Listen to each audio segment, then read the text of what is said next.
Corona সংক্রমণ রোধে স্বাস্থ্য অধিদপ্তর ১১ দফা নির্দেশনা দিলেও চট্টগ্রামে বেশিরভাগ মানুষ তা মানছেন না। এদিকে সংক্রমণ বেড়েই চলেছে। সবশেষ জেলায় মোট করোনা আক্রান্ত রোগীর সংখ্যা দাঁড়িয়েছে ১৬৩ জনে।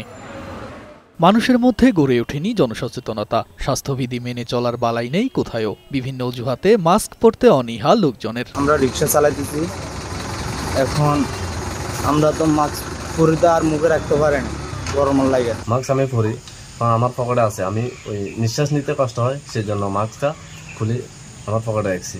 এদিকে করোনা সংক্রমণ মোকাবেলায় নানা উদ্যোগের কথা জানালেন সিভিল সার্জন।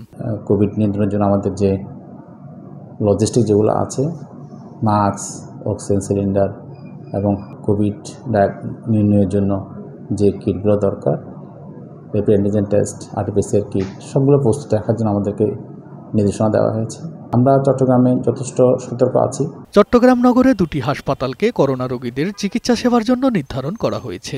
এছাড়া চট্টগ্রাম মেডিকেল কলেজ হাসপাতালে করোনা রোগীদের জন্য প্রস্তুত করা হয়েছে আলাদা ওয়ার্ড। তুষার আহমেদ, বৈশাখী সংবাদ।